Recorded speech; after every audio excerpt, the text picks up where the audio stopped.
ओम शांति। आज प्यारे मीठे भगवान की मीठी मुरली मंथन की डेट है 30 अक्टूबर 2021। तो आज भोले बाबा ने फिर से हमें पढ़ाई पर सारा मदार है यह समझाया, इसी से हम घर चलेंगे। बाबा प्यार का सागर है तो हमें भी मास्टर प्यार सागर तो बनना ही है, उससे कम तो बनना नहीं है। निंदा स्तुति सब में कैसे समान रहे, बाबा ने रोज़ रोज़ बाबा हमें यही सब बातें तो सिखाते हैं ना। ईश्वरी कुल की स्मृति से कैसे हम माया का सामना करेंगे। माया के बारे में कहते हैं माया वो शेर है, पेपर टाइगर की तरह, जो बस देखने में बड़ी लगती है लेकिन है कमज़ोर। अब आसानी चीज़ पर भी कहते हैं ना कि जो चीज़ हमें बहुत आसानी से मिल जाए वह गलत है, वो ज़्यादा देर तक टिकेगा नहीं। पाने के लिए साथ किसका बनाना है, किसके सहयोग की ज़रूरत है, किसके साथ की? शेर के साथ रहोगे तो संघर्ष करना सीखोगे। यदि गधे जैसे आत्मा के साथ रहोगे तो बोझ ही ढोते रहोगे अपने विचारों के। चलिए, भगवान ने जो कहा, मीठे बच्चे तुम जानते हो सभी आत्माएं बेहद के पिता से पढ़ेंगी नहीं, लेकिन साथ में जरूर जाएंगी, कोई चाहे या न चाहे। आज बाबा ने बता दिया कि चलना तो सबको है, लेकिन जो पढ़ेगा, योग बल सीखेगा, वो मेरी गोद में बैठ कर जाएगा, पलकों में सवार होकर जाएगा। नहीं तो सजाए खाकर कर्म भोगना ही पड़ेगा। इसलिए बाबा कहते हैं पढ़ो। जो बच्चे सब कुछ जान गए हैं उनको तो आसानी से पढ़ ही लेना चाहिए ना। उसमें यदि हम गफलत करेंगे तो कहाँ जाएंगे। कहते हैं ना, एक बच्चे की आश है कि हम भगवान के साथ उनके लिए क्या बन जाए। तो वो कह रहा है कि ऐसा चीर बना दे मोहन, लाज ढकूं हर नारी की। उसके मन के भाव देखिए, ऐसा चीर बना दे मोहन, लाज ढकूं हर नारी की। बनूं सुदामा जी के समान, भूख हरूं बनवारी की। बांस बना दे मुझको गोविंद, मुरली बन तुझको रिझाऊं। सुध बुध खोकर साथ में तेरे, तीन लोग के दर्शन पाऊं। मतलब हर एक देखो चाहना कर रहा है, मांग तो कर रहा है ईश्वर से, लेकिन किस लिए? सेवा प्रति, ईश्वर प्रति, है ना बड़ी बात। प्रश्न है आज का, चक्रवर्ती राजा बनने वाले बच्चों को किस बात का बहुत बहुत कदर होगा?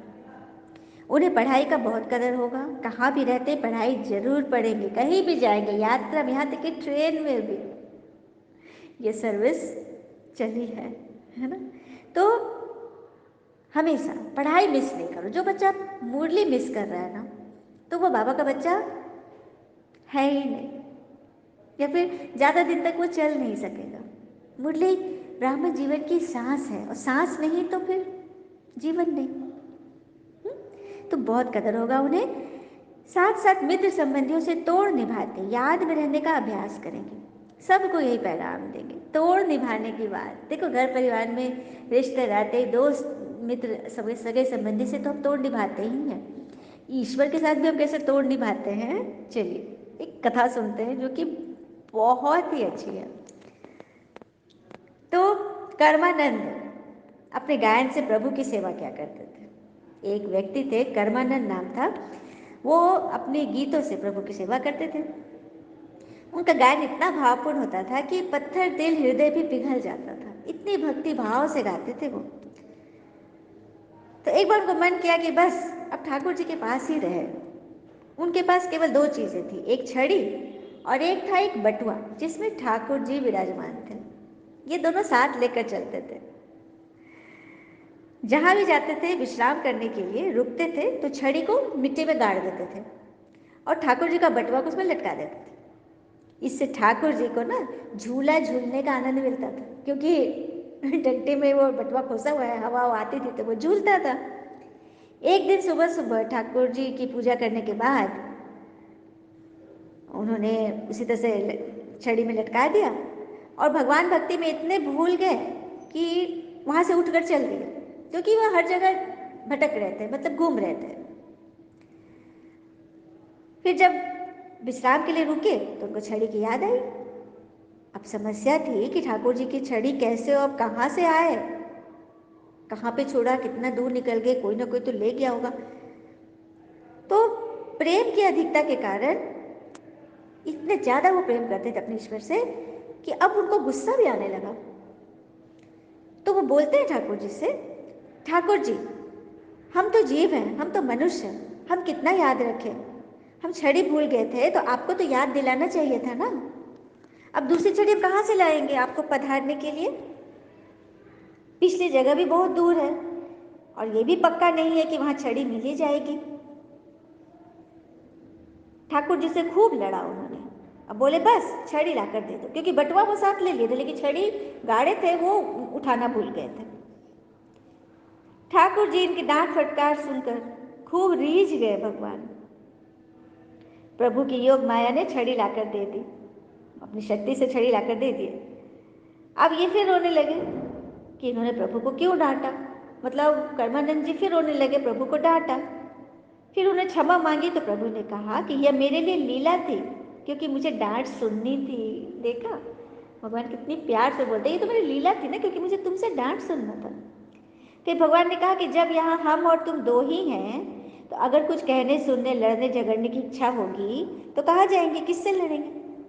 प्रभु की बात सुनकर कर्मानंद जी तो और ही प्रेम के सागर में डूब गए। तो कुछ करो या ना करो पर प्रभु से प्रेम जरूर करो। शिव बाबा से प्रेम करोगे तो ईश्वर प्रेम का अनंत सुख मिलेगा। और प्रेम में रहेंगे तो हर क्रिया साधना बन जाएगी, योग बन जाएगा, जो कि बाबा भी बोलते हैं ना, हर कर्म योग में रहकर करो, वो भी एक साधना हो गई ना। जैसे छड़ी पर लटकाए जाना प्रभु को झूला झूलाने की सेवा बन गई। प्रेम से की गई हर सेवा शिव बाबा को रिझा देती है। प्रेम नहीं है तो कुछ भी नहीं, सब व्यर्थ है। तो शिव बाबा से प्रेम करो तो कुछ भी कहोगे वे दौड़े दौड़े चले आएंगे। जैसे छड़ी के लिए डांट पड़ने पर खुद भक्त के सामने छड़ी लेकर आ गए। उनको पता है कि डांट पड़ेगी लेकिन फिर आ गए उनके सामने, क्योंकि उनको डांट सुननी थी प्रेम में। तो देखा शिव बाबा की लीला है ना महान।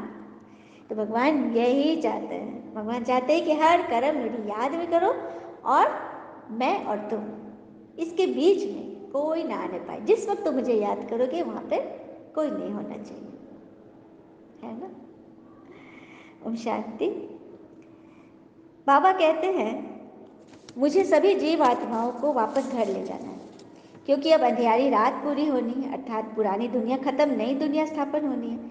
इस समय सभी बच्चे तमो प्रधान हो गए हैं, चाहते भी है राम राज्य, नई दुनिया, नई दिल्ली। जैसे लौकिक में बच्चे भी कहते हैं ना पिताजी कि हमें फलानी चीज़ चाहिए, हमें नए वस्त्र चाहिए। दीपमाला पर भी मनुष्य नए नए वस्त्र पहनते हैं। अभी दिवाली आने वाली है ना, बाबा उस तो मुरली चला रहे कि दीपमाला पर भी बच्चे अपने माता पिता से जिद करते हैं मुझे नए वस्त्र चाहिए, फलानी चीज़ चाहिए। उसी तरह से तुम बच्चे मुझसे कहते हो कि हमें राम राज्य चाहिए, उससे कम में तो हम खुश होंगे ही नहीं। और फिर दीपावली पर ज्योति जगाते हो ना, कि तुम्हारी अब ज्योति जगी है, तुम्हें फिर औरों को भी जगानी है। आपकी आत्मा की ज्योत जगी, परमात्मा ने आके इस ज्ञान घृत डालकर आपकी आत्मा की ज्योत जगाई। तो हमारा कर्म है ना, कर्तव्य भी है ना कि हमें औरों की ज्योत जगानी, क्योंकि सबकी ज्योत बुझी हुई है, आत्मिक ज्योत। भक्ति मार्ग की दीपमाला वो तुम्हारी है, ज्ञान मार्ग की दीपमाला। पापा कह रहे कि वो लोग भक्ति में स्थूल दीपक में आग लगाते हैं, मतलब जलाते हैं, उसको दीपमाला जलाते हैं। तुम्हारी है आत्मिक ज्योत जगाने की बात।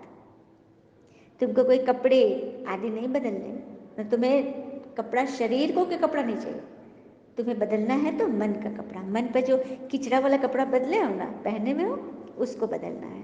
जब तुम्हारी पूरी ज्योत जग जाएगी तो फिर नई दुनिया के राजसी वस्त्र मिलेंगे। वाह, देवी देवता के वस्त्र मिलेंगे, कितनी बड़ी बात है ना। कि बाबा है प्यार का सागर, तुम भी उनके बच्चे हो तो तुमको बहुत प्यारा बनना है। कितना भी गुस्सा आदि करे कोई, निंदा स्तुति आदि सामने आए, सब कुछ सहन करना है।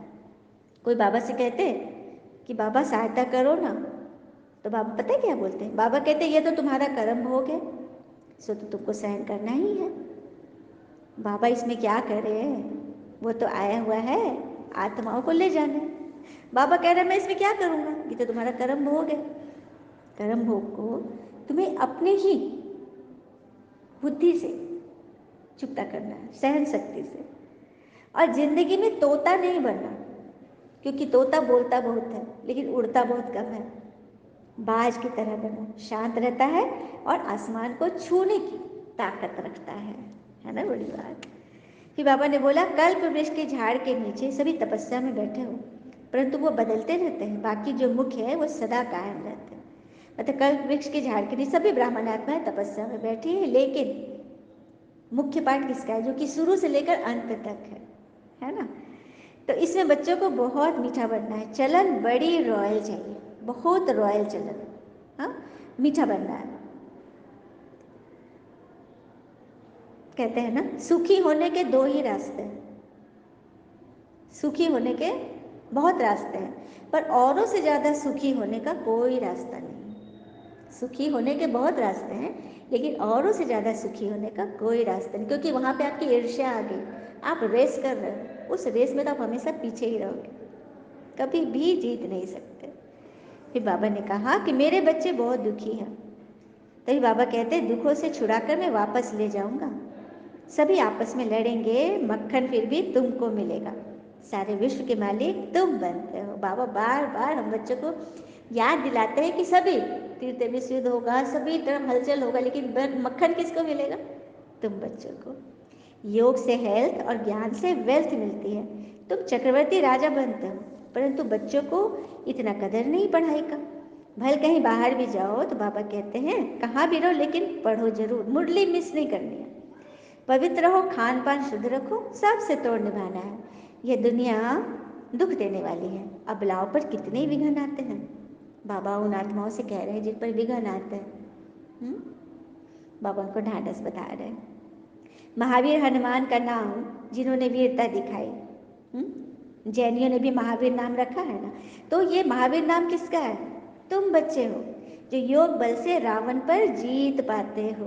बाबा इतनी बड़ी पदवी देकर हम बच्चों को ऊपर उठाते हैं। अच्छा, बाबा को नमस्ते। धारणा की मुख्य पॉइंट है पहली, विनाश की भावी को जान पूरा पूरा श्रीमत पर चलना है, विनाश तो होना ही है। अभी 5 तत्व को हमने कितना गंदा किया है, वो एकदम भर चुकी है, लास्ट तक गले गले तक आ गई है, तो लास्ट में इनका बहुत बड़ा पार्ट है विनाश में। 5 तत्व एक साथ अपना काम करेंगे, ये उनका पार्ट है। तो विनाश के पहले पूरा पूरा श्रीमत पे चलो, याद के बल से विश्व की बादशाही लेने का पुरुषार्थ करो, अपनी जगी हुई जोत से सबकी जोत जगाओ। ऐसा नहीं कि तुम्हारी जो जगी हुई जोत है उसको भी तुम बुझाने पर आतुर हो जाओ, नहीं, जो जगी है उसको ज्ञान घृत डालकर एकदम पक्का करो, औरों की भी ज्योति जगाओ, सच्ची दीपावली मनाओ। ये है सच्ची सच्ची दीपावली। दीपमाला, दीपमाला में जब हम दीपक से ट्रे में सजाते हैं तो माचिस सब में नहीं लगाते, किसी एक में लगाते हैं और फिर उससे और दिया और कैंडल का जलाते हैं। उसी तरह से कोई एक आत्मा का दीपक जला तो अपने जैसे लाखों गिन्नियाँ तैयार करेंगे, है ना, बड़ी बात। दूसरी पॉइंट, स्तुति निंदा सब कुछ सहन करते हुए पिता समान प्यार का सागर बनना है, चलन बड़ी रॉयल रखनी है। देखो, सहन शक्ति देवी देवता में एक बहुत मुख्य गुण है, सहन शक्ति। तो सहन शक्ति की जरूरत कब पड़ेगी, जब आपको कोई जानबूझकर आपके सामने उल्टा बोल रहा है, टेढ़ा बोल रहा है, कोफ्त हो रहा है, दिक्कत कर रहा है, आपके काम में अड़ंगा लगा रहा है, तभी तो आपको सहन करने की जरूरत होगी। यदि सबको आपको सहयोग दे रहे हैं, सबको आपको पूरा मान दे रहे हैं, तो वहाँ पे सहनशीलता की क्या ज़रूरत है। तो सहन शक्ति हम कैसे सीखेंगे, नहीं सीख पाएंगे ना। तो सिखाने के लिए वो आत्मा ऐसा नेगेटिव रोल कर रही है, ये समझना कि वो रोल है उसका हमारे लिए। पिक्चर आदि देखते हैं ड्रामा में तो विलेन कितना तंग करता है, कितना पछाड़ता है ना, शुरू से लेकर लास्ट तक, और लास्ट के 5 मिनट पहले हीरो अपनी ताकत फॉर्म में आता है और ऐसा सबको पछाड़ देता है कि बस हीरो की वाहवाही होती है। तो वही बात है, आप हीरो पार्ट ढा रही हो, आप ये समझो कि ये जितने भी लोग हैं, ये सब मुझे हीरो बनाने के लिए इतनी मेहनत कर रहे हैं, अपने आप को गड्ढा में डाल रहे हैं, अपना नेगेटिव रोल प्ले कर रहे हैं, तो मन कभी नहीं फंसेगा। अब बात बहुत कम करनी है, बेकार व्यर्थ की बातें तो बिल्कुल नहीं करनी है। वरदान है, ईश्वरीय कुल की स्मृति से माया का सामना करने वाले सदा समर्थ स्वरूप भव। ईश्वरीय कुल की स्मृति से माया का सामना करने वाले सदा समर्थ स्वरूप भव। तो किसी भी कार्य में सदा सफलता प्राप्त करनी है तो पहले स्मृति द्वारा समर्थी स्वरूप बनो। अभी क्या था उस कहानी में, क्या था, वो हमेशा ईश्वर की याद में रहता था, यहाँ तक कि उसको गुस्सा भी आया तो ईश्वर जी को डांट पिला रहा है कि आपकी वजह से हो रहा, आप मुझे ला कर दो। तो भगवान ने भी क्या कहा कि हम दो ही हैं ना, तो कहने सुने लड़ने झगड़ने के लिए बस हम ही दोनों तो हैं। तो इसी तरह से हर कार्य में यदि सफलता प्राप्त करनी है तो सदा ईश्वर की याद में रहो, स्मृति स्वरूप रहो। समर्थी आने से माया का सामना करना सहज हो जाए। समर्थी मतलब कैपेबिलिटी, ताकत रहेगी आपके अंदर तो किसी के साथ भी आप सामना करने के लिए तैयार रहोगे। कमजोरी रहेगी तन मन की तो आप घबरा जाओगे। इसी को कहते हैं ना समर्थी स्वरूप। इसलिए सदा पावरफुल स्मृति रहे, क्योंकि जैसे विचार में रहते हो ना वैसा स्वरूप बन जाता है। निगेटिव विचार बार बार चला तो आप नेगेटिव बन जाते हो, आपको हर चीज में खोट नजर आएगा। पावरफुल स्मृति रहे, जब तक ये ईश्वरीय जन्म है तब तक हर सेकंड, हर संकल्प, हर कार्य ईश्वरीय सेवा पर हूँ। यह सोचते मैं हूँ, बनने वाली नहीं हूँ, मैं थी नहीं, मैं हूँ। हर दिन वर्तमान में जिए, कल कभी नहीं आता है। कल पर एक बहुत सुंदर लाइन थी कि आज वही कल है, जिस कल की चिंता में तुम अधीर हो रहे थे, आज वही कल है, तो खुश रहो ना, वही कल है। तो हर दिन को यही समझो कि वही कल है जिसकी हमने सपना किए थे, कल्पना की थी कि मैं सब बनेंगे, वही कल है। आज में रहो। तो हर सेकेंड, हर संकल्प, हर कार्य ईश्वरीय सेवा पर हूँ। हमारा ये ईश्वरीय कुल है, यह स्मृति की सीट सब कमजोरियों को समाप्त कर देगा। हम ईश्वर की संता, बाबू बोलते हैं ना, जब मन व्यर्थ में जा रहा है तो बातें करने शुरू कर दो। भगवान आपने हमें इतने करोड़ों करोड़ों आत्मा में से चुना है, हमें क्या विशेषता ये आपने देखा, दुनिया ने तो नहीं देखा। आप हमें हमारी पालना कर रहे हो। हम ईश्वरीय संप्रदाय के हैं, हम भगवान की गोद में पल रहे हैं। भगवान हमें रोज रोज उठाए, ज्ञान सुनाए, मन को शांत करते।